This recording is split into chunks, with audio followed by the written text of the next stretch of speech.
Aka, qorinimiz katta, qorinni jirini qanday qilib erisak bo'ladi deb juda ham ko'p savol tushyapti. Men Rustam tabibga chiqdim. Bepul sizga tavsiya berdi. Eshitib ko'ring. Xudo xohlasa agar foyda bersa, yaxshilab bitta Rustam tabibni duo qilib qo'yasizlar.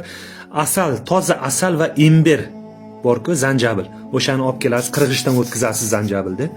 Atala bo'ladi. Atala qilib, bir piyola toza asalga bir piyola imbirni aralashtirasiz. Qorong'i joyga qo'yib qo'yasiz bitta bankaga. Keyin o'shani bir kundan keyin olib surtaysiz qorinni ishgan joylarga, buqa qorin akalar eshiting. Ustlariga surtab, yaxshilab surtab ishqalaysiz, shunday kuydiradi. Vanna qilishingiz kerak 10 minutdan keyin. 10 minut chidashingiz mumkin. Achitadi deb eshitdim, men o'zim qornim yo'q emasam qilib ko'rardim. Agar parga borib parga kirsangiz yanada kuchaytiradi.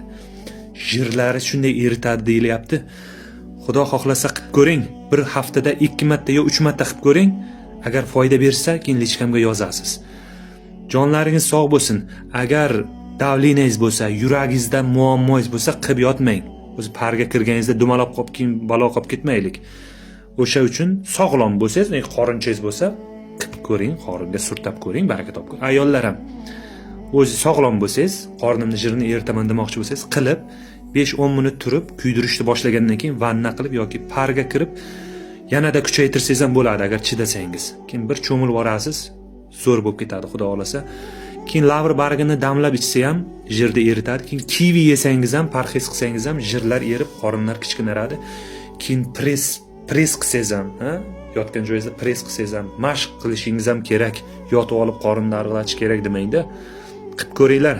Bepul tavsiya. Tojikistondan G'ulomjondan foydali maslahat. Bitta podpiska, like bosib qo'ying. Tojikiston.